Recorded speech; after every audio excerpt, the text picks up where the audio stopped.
नमस्कार। प्रेमचंद मेरी आवाज में श्रृंखला में आज आप सुनेंगे अपने दोस्त अनुज गोस्वामी के साथ मुंशी प्रेमचंद की बेहद अहम कहानी बड़े भाई साहब। मेरे भाई साहब मुझसे 5 साल बड़े थे, लेकिन केवल 3 दर्जा आगे।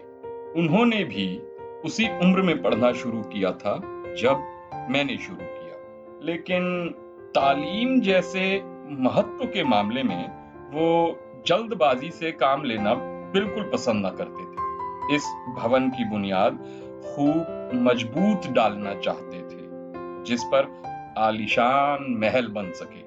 1 साल का काम 2 साल में करते थे, कभी कभी 3 साल भी लग जाते थे। बुनियाद ही पुख्ता न हो तो भला मकान कैसे पायेदार बने।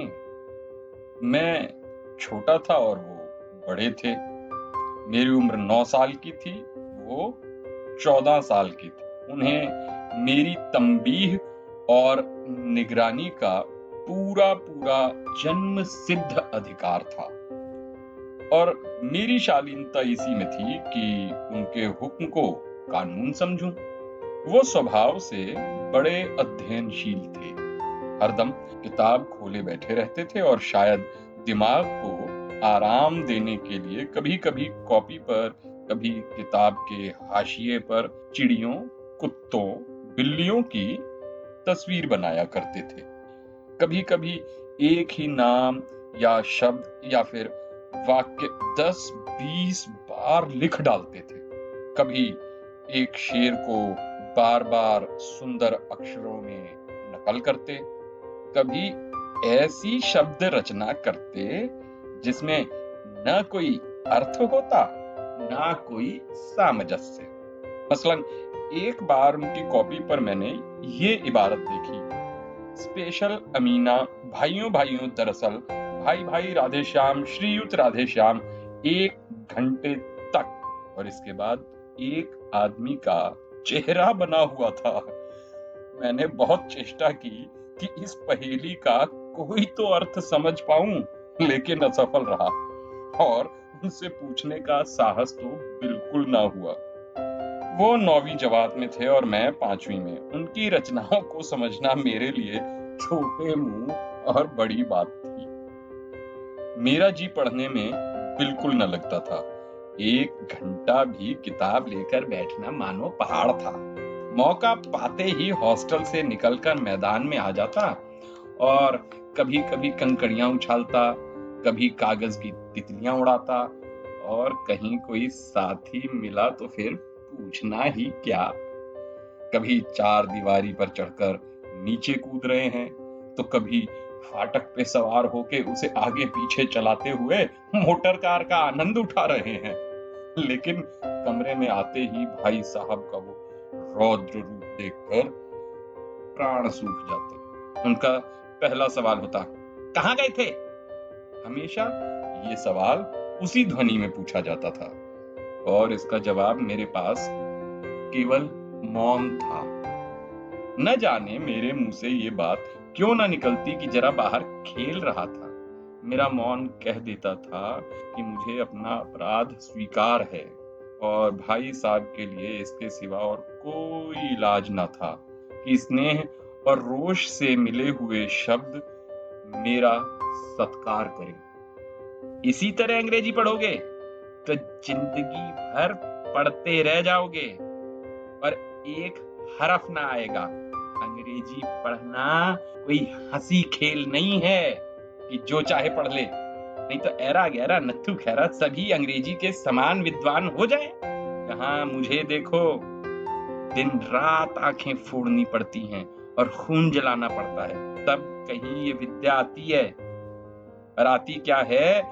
हाँ कहने को आती है बस। बड़े बड़े विद्वान भी शुद्ध अंग्रेजी नहीं लिख सकते, बोलना तो दूर रहा। और मैं कहता हूं, तुम कितने घोंघा हो कि मुझे देख करके भी सबक नहीं ले सकते। मैं कितनी मेहनत करता हूं, ये तुम अपनी आंखों से देखते हो। अगर नहीं देखते तो ये तुम्हारी आंखों का कसूर है, तुम्हारी बुद्धि का कसूर है।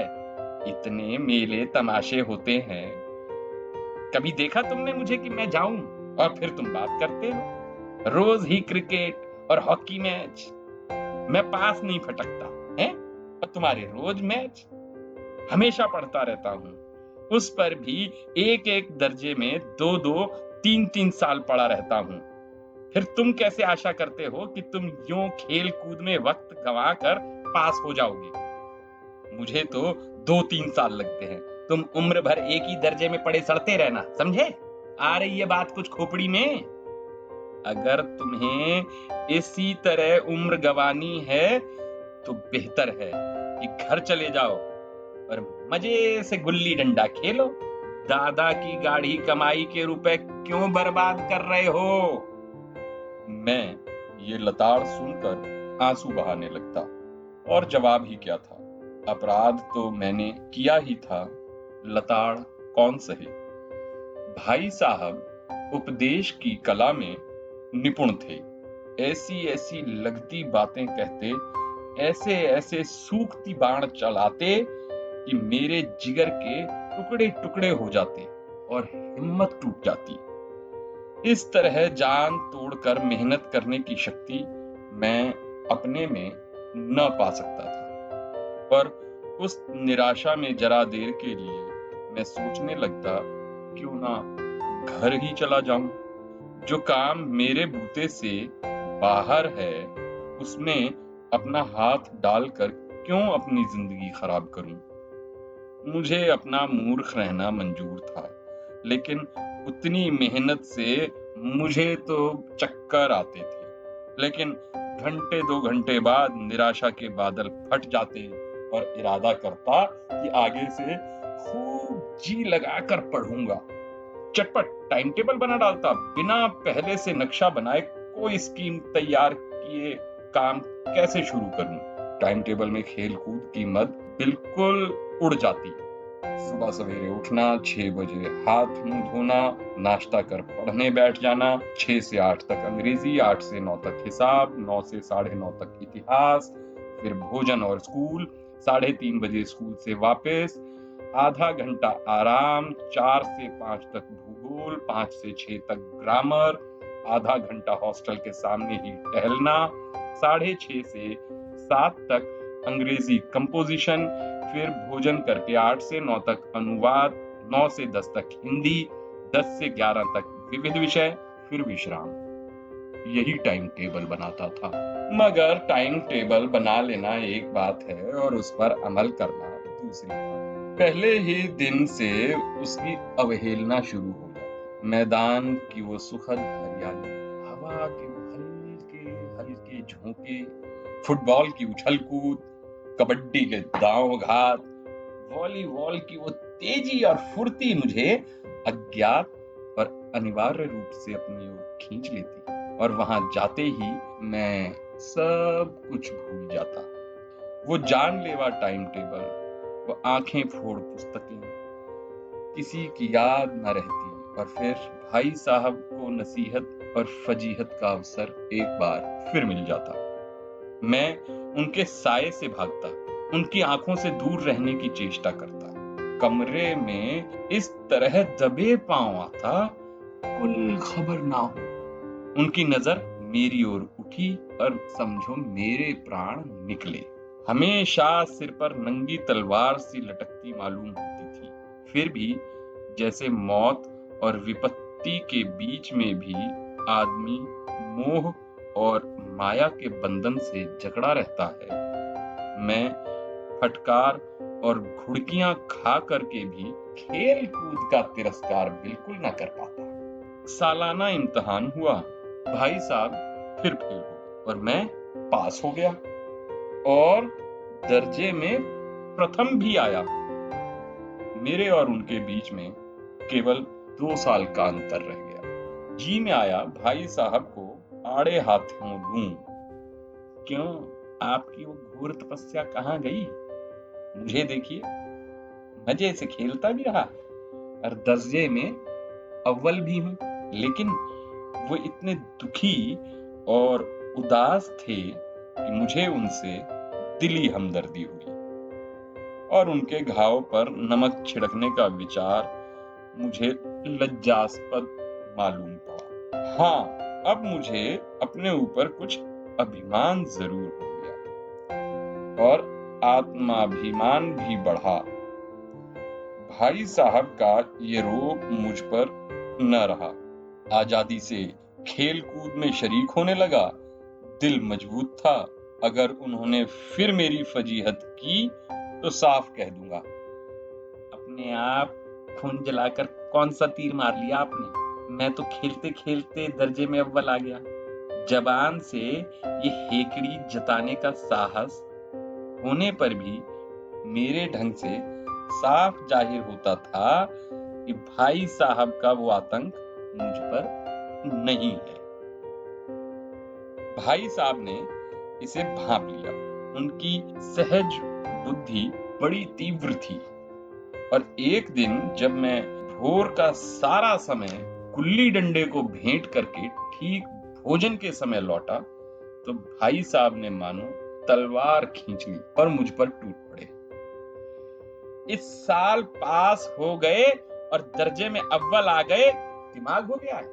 मगर भाईजान, घमंड तो बड़ों बड़ों का नहीं रहा। तुम्हारी क्या हैसियत है?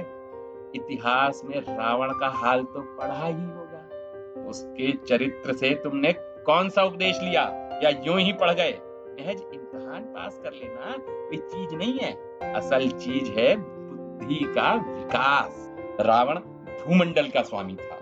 ऐसे राजाओं को चक्रवर्ती कहते हैं। आजकल अंग्रेजों के राज्य का विस्तार बहुत बढ़ा हुआ है। संसार के अनेक राष्ट्र अंग्रेजों के आधिपत्य को स्वीकार करते हैं। रावण चक्रवर्ती राजा था।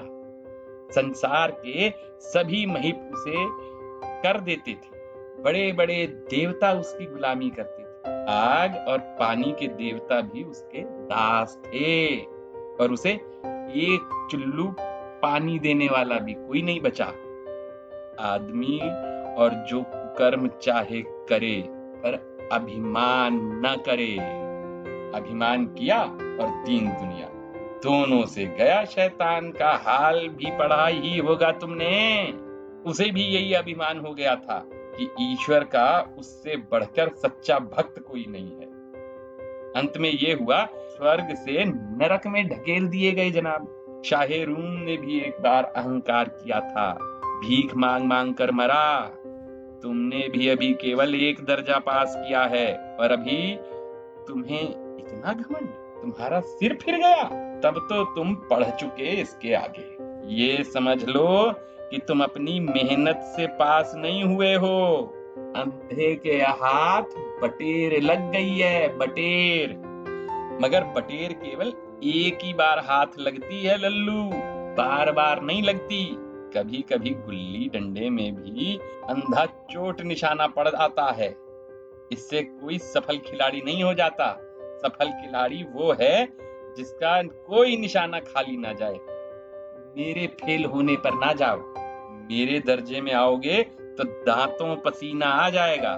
जब इंग्लिस्तान का इतिहास पढ़ना पड़ेगा ना, तब याद आएगा कौन सा कांड कौन से बादशाह के वक्त हुआ। बादशाहों के नाम याद रखना। 8 हेनरी हो गुजरे हैं।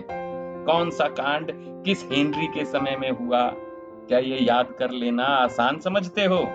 हेनरी 7वें की जगह हेनरी 8वां लिखा और सब नंबर गायब। सफा चट। सिफर भी ना मिलेगा, सिफर भी हो किस ख्याल में?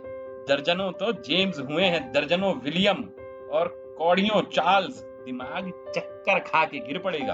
आंधी रोग हो जाता है। एक नाम के पीछे दोयम, चहारम, पंचम लगाते चले गए। मुझसे पूछते तो 10 लाख नाम बता देता एक बार में। कहानी का अगला भाग अगली कड़ी में सुनेंगे। तब तक के लिए अपने दोस्त अनुज गोस्वामी को इजाजत दीजिए। नमस्कार।